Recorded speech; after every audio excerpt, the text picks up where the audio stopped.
Olá, boa noite, bom dia, boa tarde, depende do horário que você vai ouvir esta leitura. Mas, de qualquer forma, seja muito bem-vinda. Muito obrigada por ter clicado neste vídeo, por estar assistindo ou ouvindo esse audiolivro. Eu sou Olivia Antônio e estou lendo o livro A Biologia da Crença, do Bruce Lipton, O Poder da Consciência sobre a Matéria e os Milagres. E vou ler começar hoje o capítulo 4, A Nova Física, Como Plantar Firmemente os Pés no Ar. Que legal, não é? Uma metáfora bem interessante. Quando eu era um simples, mas ambicioso estudante nos anos 1960, sabia que se quisesse entrar em uma boa faculdade de biologia, teria que estudar mais física. Meu curso colegial tinha uma matéria chamada Física 101, que abordava aspectos básicos como gravidade, eletromagnetismo, acústica, polias e planos inclinados. Tudo muito simples e fácil de compreender.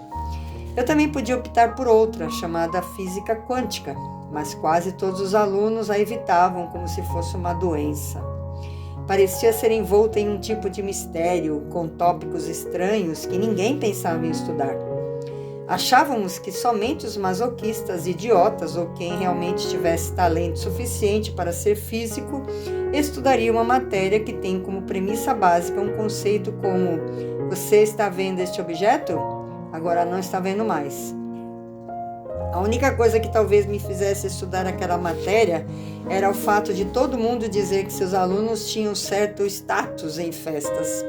Naquela época em que Sony e Cher faziam sucesso, era fácil impressionar as garotas dizendo: oi, eu estudo física quântica, qual o seu signo? Que da hora!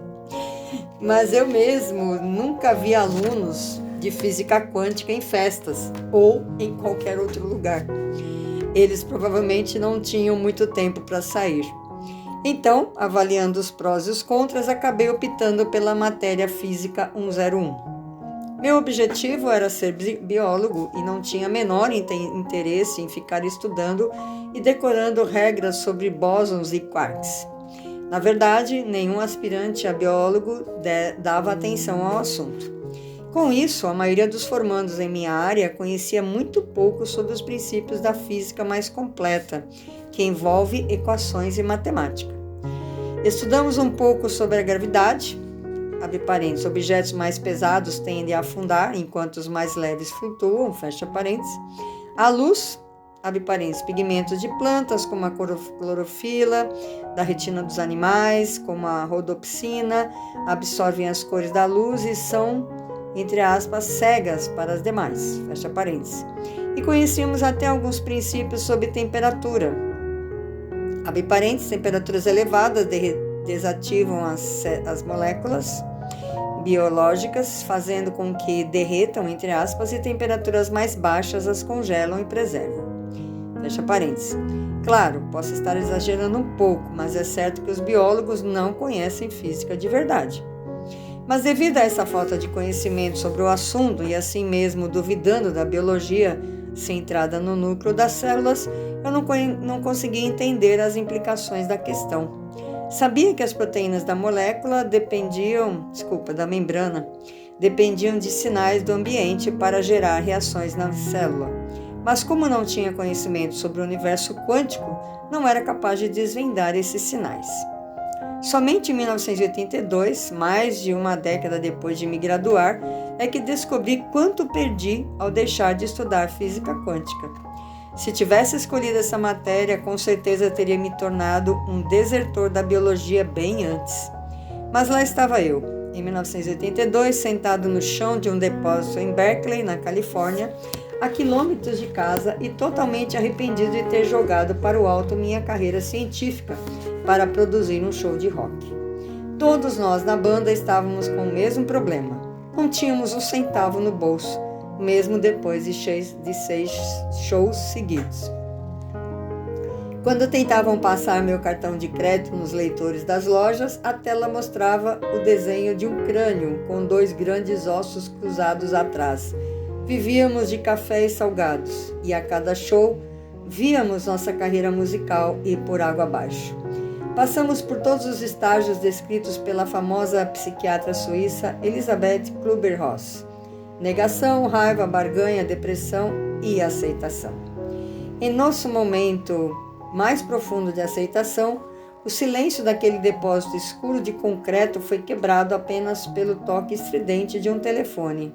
Parecia um som muito distante que nem chamava nossa atenção. A ligação não seria para nós, afinal, ninguém sabia que estávamos ali. Até que finalmente o gerente do depósito veio atender e o barulho irritante parou. Ouvíamos apenas a voz do gerente respondendo, entre aspas, sim, ele está, fecha aspas. Saí então da profundeza de meu ser e do fundo do poço em que me encontrava para olhar na direção do telefone. Era o presidente do corpo diretivo da Escola de Medicina no Caribe, onde eu havia lecionado 2 anos antes. Estava havia 2 dias me procurando e telefonando para todos os lugares pelos quais eu havia passado, de Wisconsin à Califórnia. Perguntou se eu estava interessado em lecionar anatomia novamente. Se eu estava interessado? Já vi um cachorro recusar carne fresca?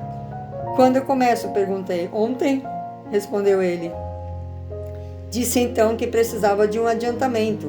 Fizeram um depósito no mesmo dia e eu me despedi da banda. Peguei o primeiro avião para Madison, fui apanhar algumas roupas, despedir-me de minhas filhas e de lá embarquei para os trópicos. Em menos de 24 horas estava no aeroporto de O'Hare, fazendo uma pequena conexão para o Jardim do Éden. Mas você deve estar se perguntando o que o fracasso da minha carreira no mundo do rock tem a ver com física quântica. Tudo bem, meu estilo de apresentação do conteúdo científico não é exatamente ortodoxo. Retomando de onde parei, agora em estilo mais linear de pensamento, descobri que os cientistas jamais conseguirão entender os mistérios do universo utilizando apenas o raciocínio linear. A voz interior. Enquanto esperava o avião, lembrei-me que teria 5 horas de viagem pela frente e nem sequer uma revista para ler. Como faltavam apenas alguns minutos para o embarque, corri até a livraria do aeroporto. Então, em meio ao desespero de ter que escolher um livro, correndo o risco de perder o avião, um exemplar do The Cosmic Code, Quantum Physics at the Language of Nature, o código cósmico Física Quântica como Linguagem da Natureza, do físico Heinz R. Pagels, pulou em minhas mãos. Li rapidamente a contracapa e vi que se tratava de um livro de física quântica para leigos.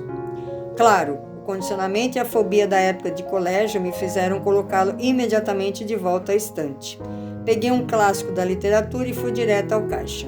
Mas enquanto o rapaz passava o livro pelo leitor óptico, vi outro exemplar de O Código Cósmico na prateleira atrás dele. Então, enquanto abria a carteira e olhava o relógio para ver quantos minutos ainda tinha, consegui superar minha velha aversão à física quântica e pedi a ele para pegar o exemplar ali atrás também. Já no avião, recuperando-me da dose extra de adrenalina da corrida até a livraria, peguei uma revista de palavras cruzadas, resolvi algumas e só depois abri o livro de Pagels. Não consegui mais parar de ler. Mesmo tendo de voltar algumas páginas de vez em quando para reler várias vezes e entender a teoria, passei o voo todo, as 3 horas de espera pela conexão em Miami e as 5 horas do segundo voo até minha ilha paradisíaca, mergulhado no material.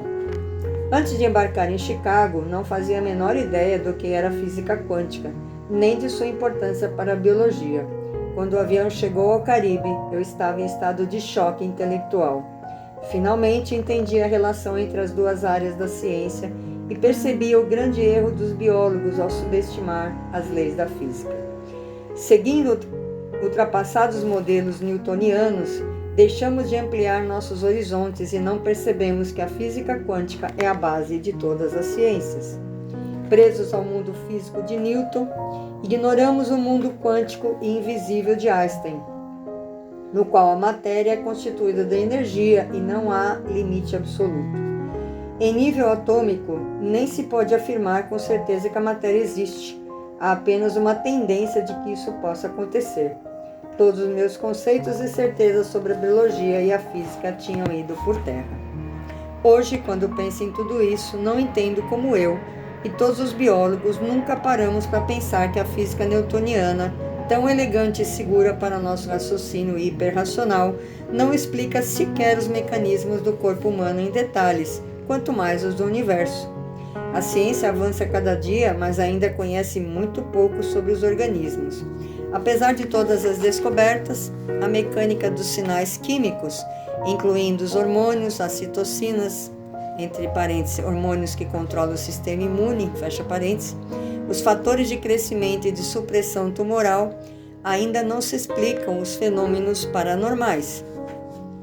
Curas espontâneas, fenômenos psíquicos, demonstrações de força e resistência além do normal, habilidade de caminhar sobre carvão em brasa sem se queimar, agulha de acupuntura que diminui a dor manipulando a energia Chi do corpo e muitos outros fenômenos desafiam a biologia newtoniana. Claro, eu mesmo jamais pensei em tudo isso enquanto estudava e lecionava nas faculdades. Meus colegas e eu ensinávamos os alunos a ignorar métodos como acupuntura, quiropraxia, massagem terapêutica, orações e etc. Na verdade, fazíamos até pior.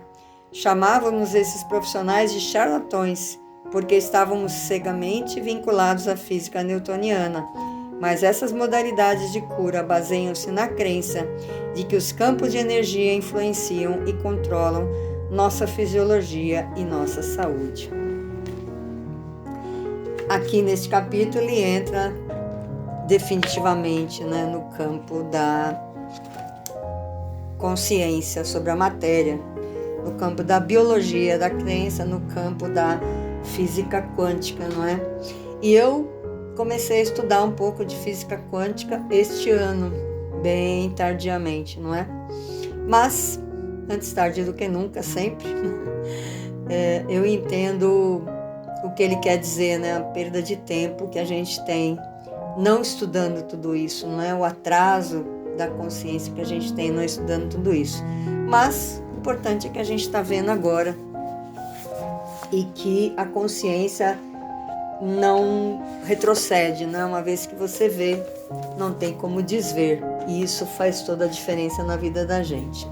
Ok? Então essa é a leitura de hoje. Espero que vocês tenham uma ótima noite, um ótimo dia, muita luz, muita paz, muito discernimento e do meu coração para o seu coração eu desejo que os seus sonhos se realizem. Até amanhã.